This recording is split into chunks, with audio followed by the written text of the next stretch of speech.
অনেক মানুষ দেখবেন প্রশ্ন করে মালাকুল মউত একসাথে এতগুলা মানুষের জান কিভাবে কবজ করে, প্রশ্ন করে না?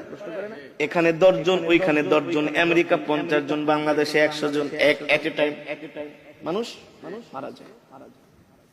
এতগুলো মানুষ কিভাবে মালাকুল মউত একা মানুষের জান কবজ করে? মালাকুল মউত আল্লাহর নবীকে বলতেছেন, ওগো নবীজি, একটা মানুষের হায়াতের জিন্দেগি যখন শেষ হয়ে যায়, আল্লাহ তাআলার আরশে আজিমে একটা গাছ আছে, ওই গাছের সাথে এক পাতা আছে, প্রত্যেকটা পাতায় পাতায় এক একটা মানুষের হায়াতের জিন্দেগি লেখা থাকে। যখন তার হায়াতের জিন্দেগির শেষ হয়ে যায়, 40 দিন বাকি থাকে, তার হায়াতের জিন্দেগির ওই গাছের পাতাটা হলুদ বর্ণ হয়ে যায় 40 দিন আগে।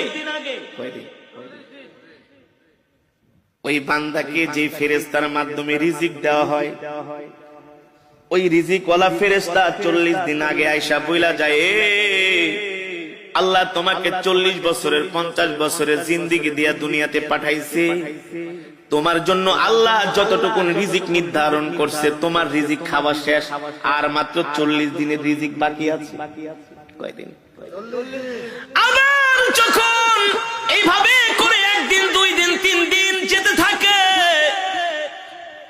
প্রত্যেকদিন ফেরেশতা আয়েশা তার মাথার সামনে বৈশা বলে, শোনো শোনো, তোমার বাকি আছে আর 38 দিন, 37 দিন, 36 দিন।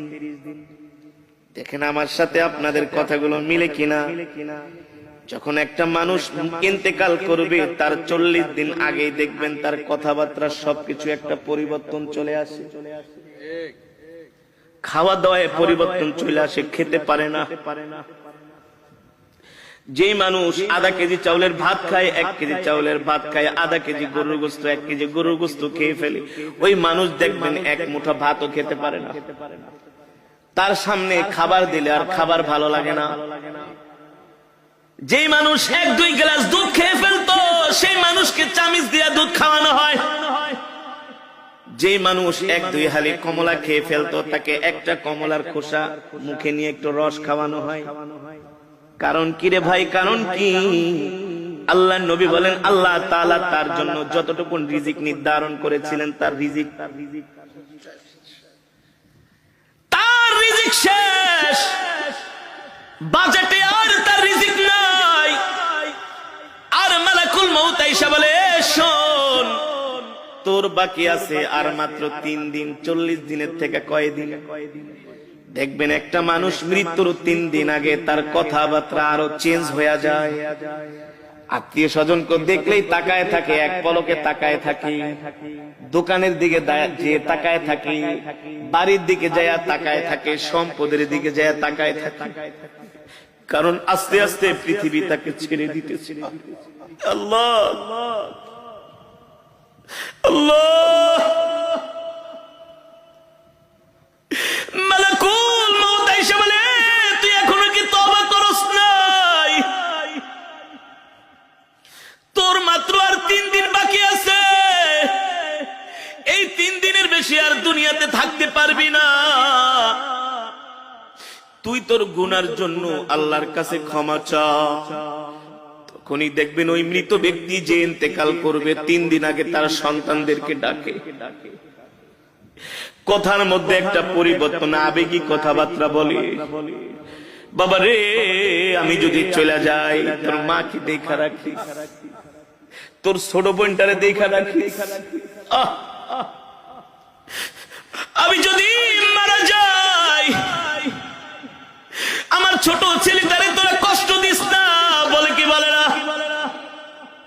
আস্তে আস্তে করে একটা পরিবর্তন চলে আসে, তার একেবারে খাওয়া দাওয়া বন্ধ হয়ে যায়।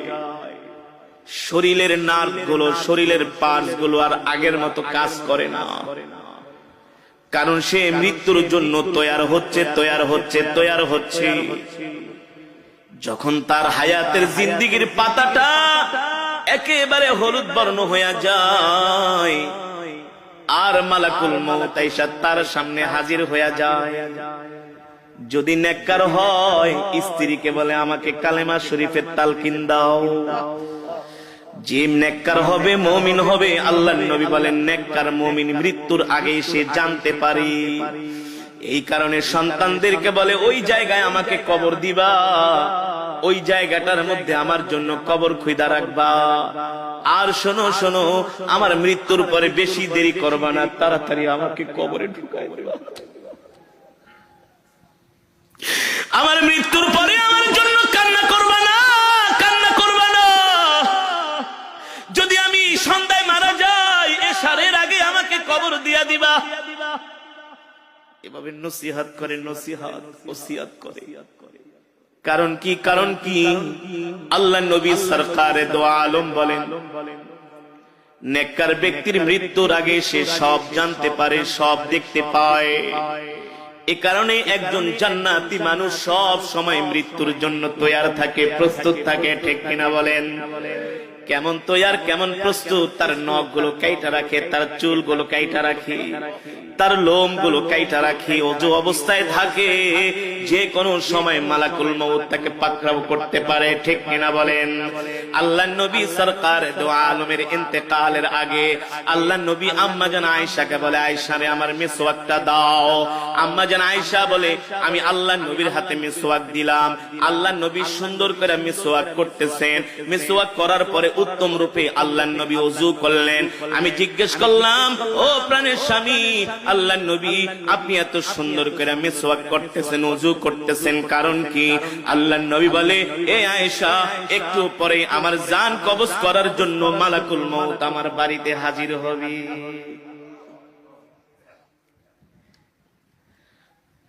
মৃত্যু এমন একটা কঠিন বিষয়, আল্লাহ তাআলা বলে এই মৃত্যু থেকে কেউ বাঁচতে পারে নাই, তোরাও বাঁচতে পারবি না রে বান্দা। এবার আল্লাহর নবী জিজ্ঞেস করে, মালাকুল মউত, আপনি এতগুলো মানুষের জান কিভাবে কবজ করেন? মালাকুল মউত বলে, গো আল্লাহর নবী, আপনার সামনে যদি একটা পেয়ালা থাকে আর ওই পেয়ালার মধ্যে যদি হাজার হাজার পিঁপড়া থাকে, আপনি চাইলে একটা পিঁপড়াও মারতে পারবেন, চাইলে 100 পিঁপড়াও একসাথে মারতে পারবেন। পারবেন না? মালাকুল মউত বলে, সবার চেহারা আমার সামনে উপস্থিত থাকে। যখন তার হায়াতের জিন্দেগীর পাতাটা যখন হলুদ বর্ণ হয়ে যায়, আমি মালাকুল মউত তাকে আস্তে আস্তে করে সতর্ক করি। দিন যায় রাত যায়, আমি তাকে সতর্ক করি। যখন তার একেবারে হায়াতের জিন্দেগীর পাতাটা আস্তে করে জমিন থেকে, আস্তে করে গাছ থেকে খসে জমিনের দিকে আসে, তখন আমি মালাকুল মউত তার জান কবজ করার জন্য তার বাড়িতে হাজির হই। হইতে পারে সেটা দুপুর বেলা, হতে পারে সেটা রাত 3টা 5 মিনিট। ঠিক কিনা বলেন? অনেক মানুষ দুপুরে মারা যায় না, দুপুর 2টা বাজে মারা যায়। আমরা মনে মনে বলি, আহ, লোকটা দুপুরের খাওয়ানো খাইতে পারলো না। আরে আল্লাহ চাইলে তো তাকে দুপুরের খাবারটা খাওয়াই মরণ দিতে পারতেন। ঠিক কিনা বলেন? আল্লাহ বলেন, না না না, ইদা জা আজালুহুম লা ইস্তাখিরুনা সাআতাও ওয়া লা ইস্তাকদিমুন। আমি আল্লাহ প্রত্যেকটা মানুষের হায়াতের জিন্দেগীর একটা সময় নির্ধারণ করছি। এ বান্দা, তোমার মৃত্যু 1 মিনিট আগেও হবে না, তোমার মৃত্যু 1 মিনিট পরেও হবে না। আমি আল্লাহ যখন নির্ধারণ করছি তখনই তোমার কেবল মৃত্যু হবে। ঠিক কিনা বলেন? এবার সাহাবীরা মৃত্যুর যন্ত্রণার কথা শুনে তারা কান্না করা শুরু করে দিলেন। আল্লাহর নবী বলে, সাহাবীরা তোমরা কান্না করো না, তোমাদের জন্য সুসংবাদ হলো, যারা মুমিন হবে, যারা জান্নাতি হবে, তাদের জান কবজ করার জন্য আল্লাহ তাআলা জান্নাত থেকে একটা সাদা রুমাল পাঠাবে। জোরে বলেন সুবহানাল্লাহ। আল্লাহ তাআলা জান্নাত থেকে একটা খুশবু দিয়া দিবে। মালাকুল মউত কি, এ মালাকুল মউত, যা এই সাদা রুমাল আর খুশবুটা নিয়ে আমার বান্দার সামনে হাজির হ। তাফসীরের মধ্যে এসেছে, মালাকুল মউত জান্নাতের মধ্যে রাইয়ান নামক একটা সুগন্ধি আছে। নাম কি? এই সুগন্ধি আর একটা সাদা রুমাল নিয়া, যিনি নেককার বান্দা, আল্লাহওয়ালা বান্দা, যিনি কোনোদিন গুনাহ করে নাই, আল্লাহ তাআলার সাথে নাফরমানি করে নাই, মানুষের হক মেরে খায় নাই, মানুষকে কষ্ট দেয় নাই, আল্লাহ তাআলার হুকুম মেনেছে, আল্লাহ তাআলার বিধান মেনেছে, মালাকুল মউত সাদা একটা রুমাল নিয়া জান্নাতের খুশবুর একটা বিশাল একটা খুশবু নিয়া ওই মালাকুল মউত আইসা মৃত্যু ব্যক্তির সামনে হাজির হবে আর বলবে, ইয়া আইয়াতুহান নাফসুল মুতমাইন্না ইরজিই ইলা রাব্বিকি রাদিয়াতাম মারদিয়া ফাদখুলি ফি ইবাদি ওয়াদখুলি জান্নাতি। আল্লাহ ডাক দিয়া বলে, এ প্রশান্ত আত্মা, এ নেককার আত্মা, এ জান্নাতি আত্মা, তুই বের হয়ে আয়, বের হয়ে আয়।